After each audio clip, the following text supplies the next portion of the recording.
नमस्कार, समाचारों में आप सभी का बहुत स्वागत है। मैं हूं जया सिन्हा। शुरुआत करेंगे इस वक्त की अहम सुर्खियों के साथ। 5 देशों की यात्रा के तीसरे पड़ाव में अर्जेंटीना पहुंचे प्रधानमंत्री नरेंद्र मोदी। स्वागत के लिए उमड़ा भारतीय समुदाय। भारत माता की जय और मोदी मोदी के लगाए नारे।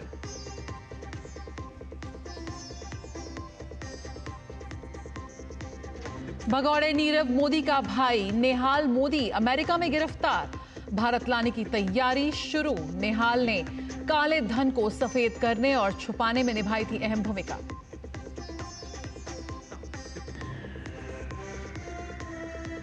आज अंतर्राष्ट्रीय सहकारिता दिवस पर गुजरात को मिला देश का पहला राष्ट्रीय स्तर का सहकारी विश्वविद्यालय। अमित शाह ने किया भूमि पूजन। कहा, त्रिभुवन सहकारी यूनिवर्सिटी सहकारिता क्षेत्र को सशक्त बनाने के लिए सभी कमियों की भरपाई करने वाला एकमात्र पहल।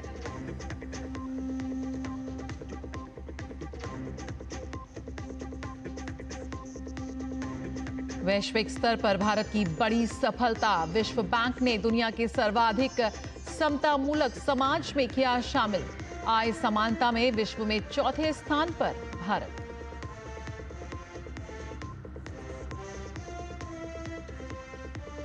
और अमेरिका के टेक्सास में अचानक आई बाढ़ ने मचाई तबाही। हादसे में 24 की मौत।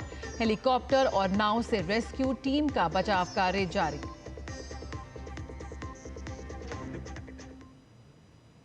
पांच देशों की यात्रा के तीसरे चरण में प्रधानमंत्री नरेंद्र मोदी अर्जेंटीना के दौरे पर हैं। राजधानी ब्यूनस आयर्स में प्रधानमंत्री का भव्य स्वागत हुआ। पीएम वहां के राष्ट्रपति के साथ द्विपक्षीय वार्ता करेंगे। दोनों देशों के बीच सहयोग बढ़ाने की दिशा में पीएम का ये दौरा बेहद महत्वपूर्ण है। प्रधानमंत्री मोदी का ब्यूनस आयर्स में होटल पहुंचने पर शानदार अभिनंदन हुआ। पीएम के स्वागत के लिए भारतीय समुदाय उमड़ पड़ा। लोगों ने भारत माता की जय और मोदी मोदी के नारे लगाए।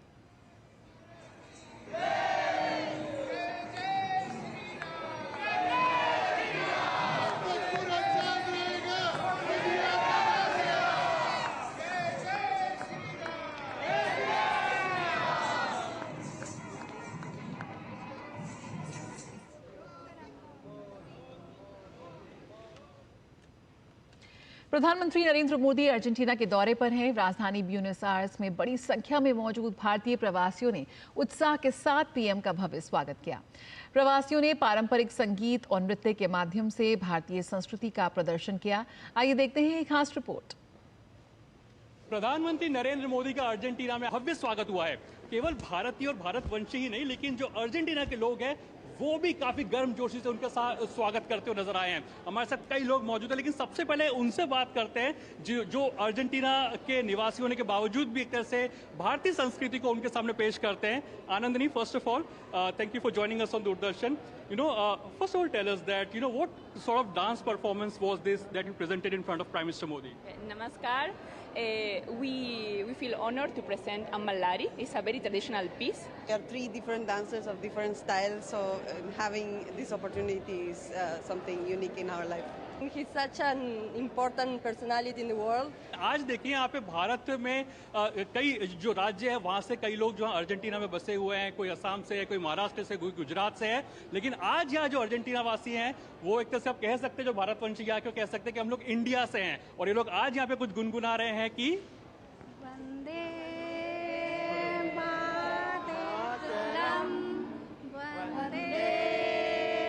मातरम सुजला सुफला मलय शीतला सस्य श्यामला मातरम वंदे मातरम भारत माता की जय।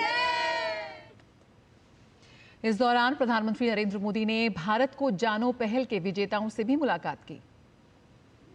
भारत को जानो, जो कि प्रधानमंत्री नरेंद्र मोदी ने जिसकी शुरुआत की थी, तो उसके जो विनर्स हैं, पार्टिसिपेंट्स हैं, वो यहाँ हमारे साथ में मौजूद हैं। Ma'am, you all are the participants and the winners of the Bharat Ko Jano contest. I would like to know from you that what is that unique thing about India that you like the most? We really, since we traveled to India, we fell in love with the food, with the people, with the culture, with everything. We wish to come back again, and we are very happy to share with Mr. Prime Minister this moment. India, for me, is the most important is its people and its culture, but the people are great. I'm a visual artist. I love to study about arts in India. I'm Bharatanatyam dancer, an Odissi dancer too, and I love to study there in Chennai and Odisha. I love to travel there. हमने यहाँ पर देखा कि किस तरह से जो भारतीय हैं, भारतवंशी हैं अर्जेंटीना के अंदर, और साथ ही साथ जो अर्जेंटीना वासी हैं वो भी बढ़ चढ़ करके प्रधानमंत्री नरेंद्र मोदी के स्वागत के लिए इस समय पर आए। और जाहिर सी बात ये बताता है कि पीपल टू पीपल कनेक्ट को कैसे बढ़ावा देता हुआ दिखाई देगा प्रधानमंत्री नरेंद्र मोदी का अर्जेंटीना का ये दौरा। Arun Sharma, Doordarshan news, Argentina. प्रधानमंत्री नरेंद्र मोदी का एक पेड़ मां के नाम अभियान देश ही नहीं विश्व भर में तेजी से आगे बढ़ रहा है। कई देशों के नेता भी इस पहल का हिस्सा बन रहे हैं।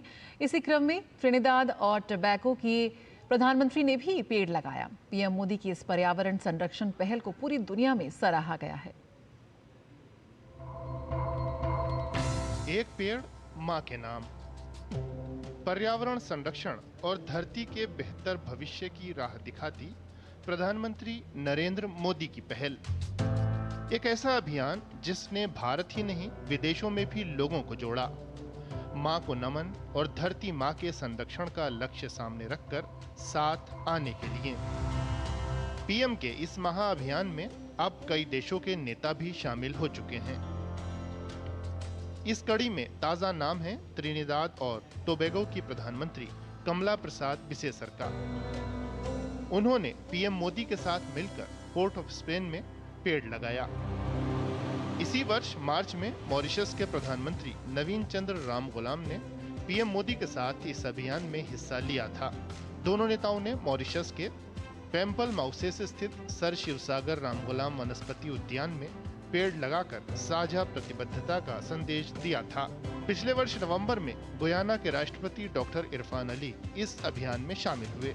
जॉर्ज टाउन में पीएम के साथ पेड़ लगाने पहुंचे राष्ट्रपति डॉक्टर इरफान अली के साथ उनका परिवार भी मौजूद रहा। पीएम की इस पहल से कई देश पर्यावरण संरक्षण के लिए ठोस प्रयासों की ओर प्रेरित भी हुए हैं।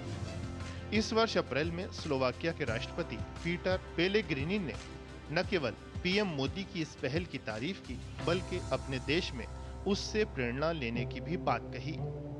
एक पेड़ मां के नाम अभियान की वैश्विक लोकप्रियता साफ बढ़ी जा सकती है। इसका विस्तार 136 से अधिक देशों तक हो चुका है। विदेशों में अभियान के तहत 27,500 से अधिक पेड़ लगाए जा चुके हैं। 5 जून 2024 को शुभारंभ के बाद से ही पीएम की यह पहल अभूतपूर्व विस्तार की गवाह बनी है। एक वर्ष के अंदर 140 करोड़ से अधिक पेड़ लगाए जाने के बाद अब अभियान का दूसरा चरण जारी है, जिसके अंतर्गत 5 जून से 30 सितंबर 2025 की अवधि में 10 करोड़ पेड़ लगाए जाने हैं। पर्यावरण को लेकर नई जागरूकता पैदा करने वाली पीएम की ये पहल हरित आवरण बढ़ाने और मरुस्थलीकरण रोकने की दिशा में बेहद कारगर प्रयास है। पर्यावरण संरक्षण को लेकर पीएम विश्व समुदाय को निर्णायक कदम उठाने के लिए लगातार प्रेरित करते आए हैं। अंतर्राष्ट्रीय सौर गठबंधन और पर्यावरण के लिए जीवन शैली मिशन लाइफ प्रधानमंत्री के कुछ ऐसे ही प्रयास हैं जिन्हें विश्व भर ने सराहा और अपनाया है। One earth, one family, one future के दृष्टिकोण के अनुरूप पीएम दुनिया को राह दिखा रहे हैं, संदेश दे रहे हैं। अपनी धरती को जलवायु परिवर्तन जैसी चुनौतियों से बचाने के लिए सबको साथ आना होगा, मिलकर काम करना होगा। Bureau report, DD news. Punjab national bank के घोटाले में भगौड़ा घोषित नीरव मोदी के भाई नेहाल मोदी को अमेरिका में गिरफ्तार कर लिया गया है। भगौड़े कारोबारी नीरव मोदी के भाई नेहाल मोदी को शुक्रवार 4 जुलाई अमेरिका में गिरफ्तार किया गया। ये गिरफ्तारी भारत की 2 बड़ी एजेंसियों ईडी और सीबीआई की तरफ से की गई प्रत्यर्पण अनुरोध के आधार पर हुई है। नेहाल मोदी ने भाई नीरव मोदी के लिए काले धन को सफेद करने और छुपाने में अहम भूमिका निभाई थी। केंद्रीय सहकारिता एवं गृह मंत्री अमित शाह ने गुजरात के आणंद में देश के पहले राष्ट्रीय स्तर के सहकारी विश्वविद्यालय त्रिभुवन सहकारी यूनिवर्सिटी का भूमि पूजन और शिलान्यास किया। इस दौरान गुजरात के मुख्यमंत्री भूपेंद्र पटेल भी मौजूद रहे। सहकारी क्षेत्र में क्षमता निर्माण के लिए त्रिभुवन सहकारी यूनिवर्सिटी की स्थापना एक ऐतिहासिक और दूरदर्शी पहल है। ये विश्वविद्यालय सहकार, नवाचार और रोजगार की त्रिवेणी को साकार करने की दिशा में एक महत्वपूर्ण कदम सिद्ध होगा। इस मौके पर केंद्रीय गृह एवं सहकारिता मंत्री अमित शाह ने कहा कि 125 एकड़ में 500 करोड़ की लागत से बनने वाली विश्व की पहली सहकारी यूनिवर्सिटी की आधारशिला रखी जा चुकी है।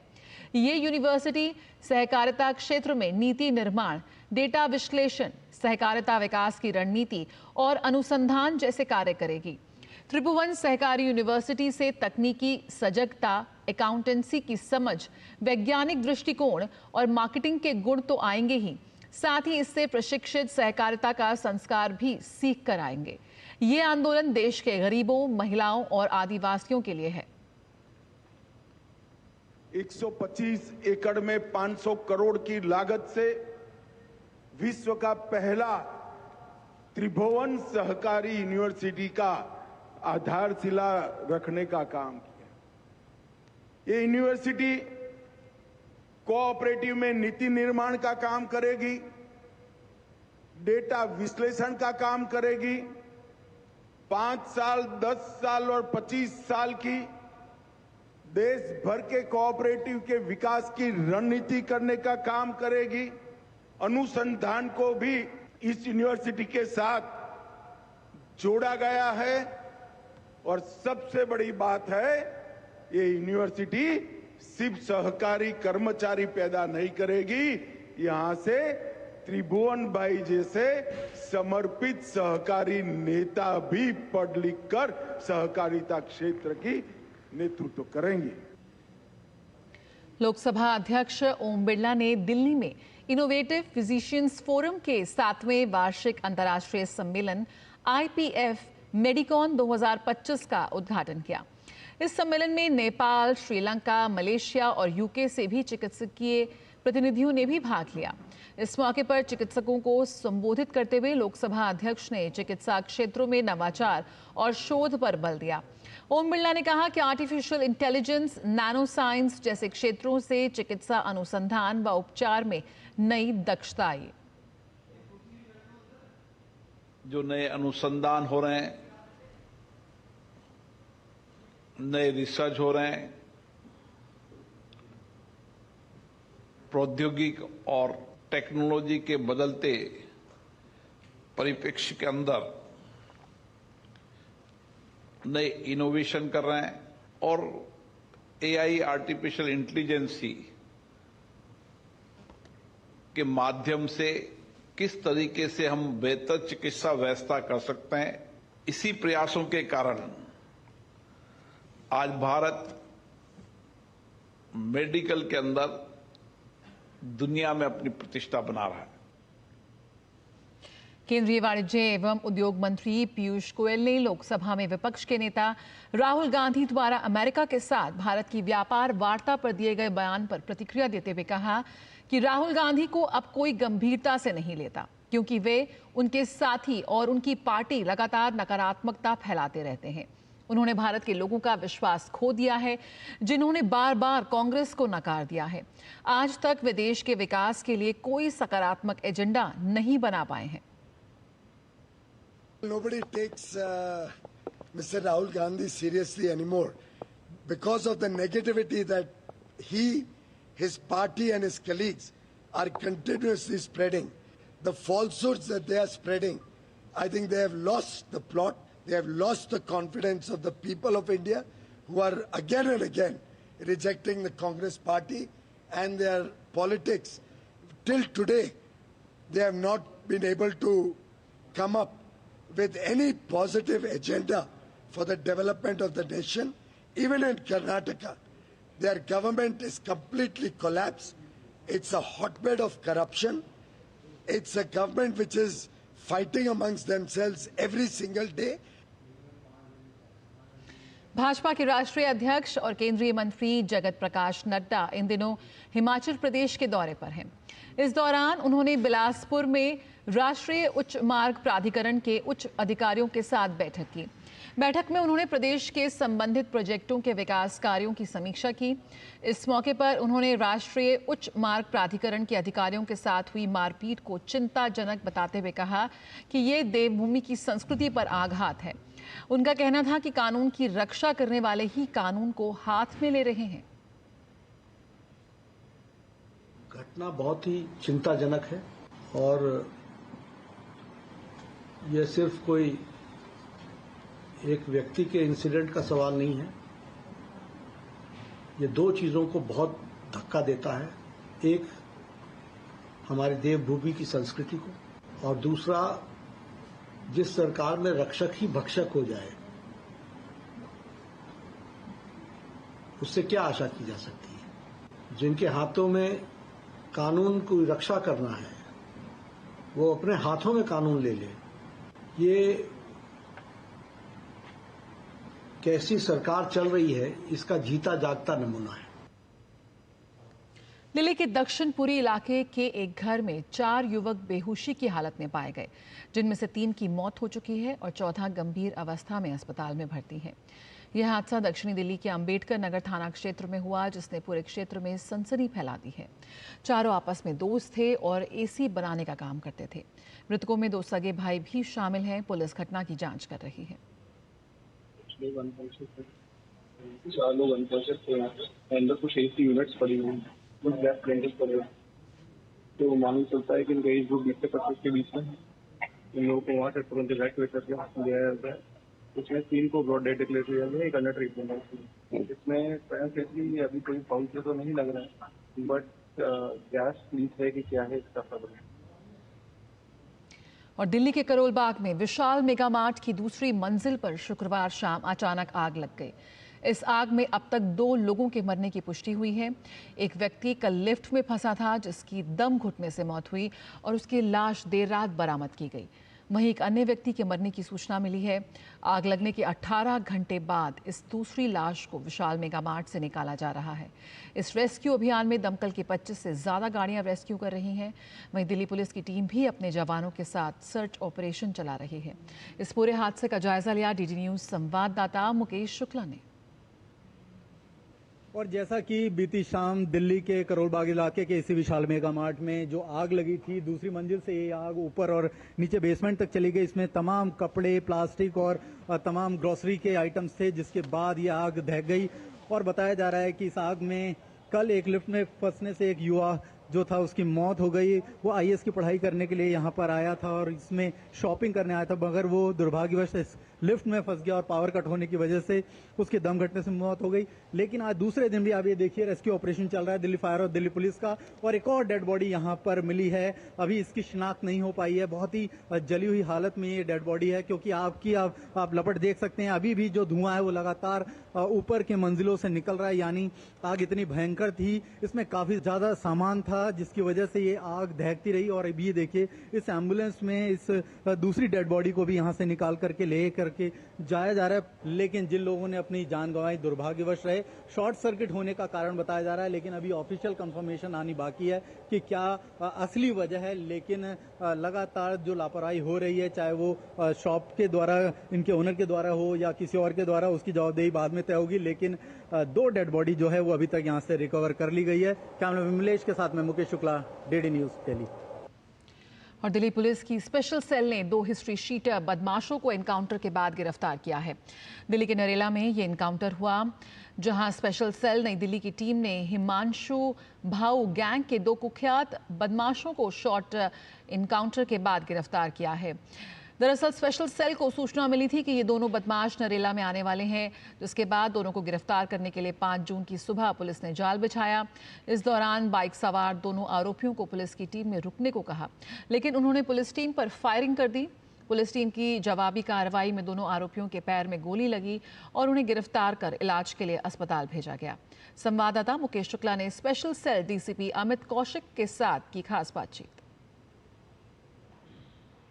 हरियाणा और दिल्ली एनसीआर में लगातार हिमांशु भाऊ का जो गैंग है वो एक्टिव है और उस पर नकेल कसने के लिए दिल्ली पुलिस ने एक ऑपरेशन चलाया रात को और उनको इनकाउंटर के बाद 2 उनके जो शूटर्स हैं उनको गिरफ्तार किया। क्या कुछ ये मामला था, इस पर बात करेंगे special cell DSP Amit Kaushik ji से। सर, क्या कुछ मामला था, विस्तार में बताइए। स्पेशल सेल दिल्ली पुलिस की एनआर को नॉर्दर्न रेंज को पता चला कि 2-3 एक्यूज नरेला साइड के अंदर आ सकते हैं लेट नाइट या अर्ली मॉर्निंग में। अकॉर्डिंगली एसीपी राहुल साहब और इंस्पेक्टर अनुज नौटियाल साहब की टीम ने डिप्लॉयमेंट किया और अर्ली मॉर्निंग जब वो बाइक पर आ रहे थे रुकने का इशारा किया तो उन्होंने रुकने के स्थान पर भागने की कोशिश की और पुलिस के ऊपर फायरिंग की। सेल्फ डिफेंस में पुलिस को भी फायरिंग करनी पड़ी और 2 एक्यूज जो बाद में भूमित और मोहित 2 एक्यूज आइडेंटिफाइड हुए और उन एक्यूज को पकड़ा गया और हॉस्पिटलाइज किया गया। तो इनके पास से क्या कुछ वेपन बरामद हुए और क्या इन्होंने फायरिंग भी करी? पुलिस के पास से 2 असले और 4 लाइव कार्ट्रिज मिले हैं और 1 चोरी की मोटरसाइकिल मिली है।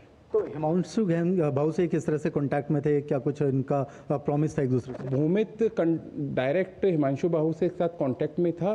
इस ग्रुप में एक मेंबर की दुश्मनी अपने गांव के अंदर थी, उसका वो रिवेंज लेना चाहता था और उस संबंध में उन्होंने हिमांशु भाऊ से हेल्प मांगी। तो हिमांशु भाऊ ने उनको अपना एक काम करने के लिए कहा और उसके बाद में कहा कि पहले मेरा काम कीजिए, उसके बाद मैं हेल्प करूंगा। बहुत बहुत शुक्रिया हमसे बात करने के लिए। तो जिस तरह से लगातार दिल्ली पुलिस से नकेल कस रही है, एक बड़ा ऑपरेशन था और उसके मद्देनजर एक बड़ी सफलता मिली। कैमरा विमलेश के साथ में मुकेश शुक्ला, डीडी न्यूज़ दिल्ली। तो दिल्ली पुलिस की ताबड़तोड़ कार्रवाई और आज सुबह इस इनकाउंटर को अंजाम दिया गया। बिहार में वोटर लिस्ट के रिवीजन को लेकर चुनाव आयोग के फैसले को सुप्रीम कोर्ट में चुनौती दी गई है। एसोसिएशन फॉर डेमोक्रेटिक रिफॉर्म्स की ओर से दायर याचिका में कहा गया है कि चुनाव आयोग का ये फैसला मनमाना है और इसके चलते बिहार के लाखों मतदाताओं का मतदान का अधिकार छिन जाएगा। बिहार में इसी साल चुनाव होने हैं। 24 जून 2025 को चुनाव आयोग ने बिहार में वोटर लिस्ट के SIR यानी स्पेशल इंटेंसिव रिवीजन की घोषणा की थी।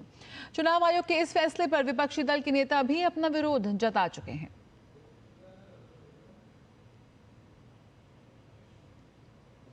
बिहार में आगामी विधानसभा चुनावों से पहले मतदाता सूची के पुनरीक्षण को लेकर चल रही चर्चाओं के बीच मुख्य निर्वाचन आयुक्त ज्ञानेश कुमार ने स्पष्ट किया है कि ये प्रक्रिया तय समय पर और पूरी पारदर्शिता के साथ पूरी की जाएगी।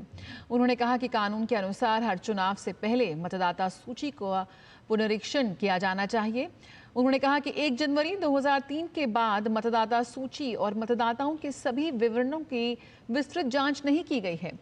मुख्य निर्वाचन आयुक्त ज्ञानेश कुमार ने पुनरीक्षण प्रक्रिया को एक सामान्य प्रथा बताते हुए कहा कि लगभग हर राजनीतिक दल ने मतदाता सूची की प्रामाणिकता में समस्याओं के बारे में शिकायत की और पुनरीक्षण की मांग की है। कानून के अंतर्गत हर चुनाव से पहले मतदाता सूची को अपडेट करना आवश्यक होता है। इस तरह का गहन परीक्षण बिहार में 1 जनवरी 2003 के बाद नहीं हुआ। सामान्य परीक्षण होते रहे। इसलिए इस बार बिहार में 1 महीने के अंदर जुलाई से अगस्त के बीच में मतगणना फॉर्म बांटे जाएंगे और वापस भी लिए जाएंगे। ये कार्य बहुत सुचारू रूप से चल रहा है। सारी राजनीतिक पार्टियां इसमें सहयोग कर रही हैं। 1 लाख से ज्यादा बूथ लेवल ऑफिसर्स लगे हुए हैं। उत्तर प्रदेश के मुख्यमंत्री योगी आदित्यनाथ ने बौद्ध और सिख श्रद्धालुओं की धार्मिक यात्राओं की आस पूरी करने के लिए एक बड़ा निर्णय लिया है। मुख्यमंत्री योगी आदित्यनाथ ने बौद्ध श्रद्धालुओं की विशिष्ट तीर्थ यात्राओं के लिए बौद्ध तीर्थ दर्शन योजना और सिख श्रद्धालुओं के लिए पंच तख्त यात्रा योजना प्रारंभ की जाए। इन योजनाओं के माध्यम से श्रद्धालुओं को आर्थिक सहयोग प्रदान किया जाएगा, जिससे वे अपनी आस्था के प्रमुख तीर्थ स्थलों की यात्रा सुलभता से कर सकेंगे।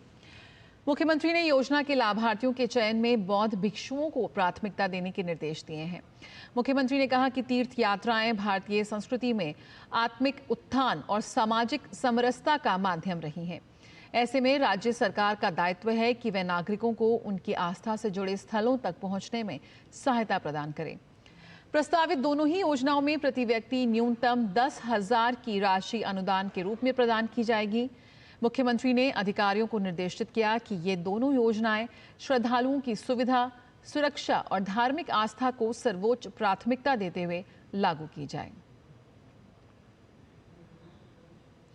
उत्तराखंड के मुख्यमंत्री पुष्कर सिंह धामी ने कैलाश मानसरोवर यात्रा के लिए आए पहले दल को हरी झंडी दिखाकर रवाना किया। इस मौके पर सीएम धामी ने कहा कि यात्रियों की सुरक्षा के लिए सुगमता और किसी प्रकार की परेशानी ना हो, इसके लिए सभी प्रकार की व्यवस्थाएं की गई हैं।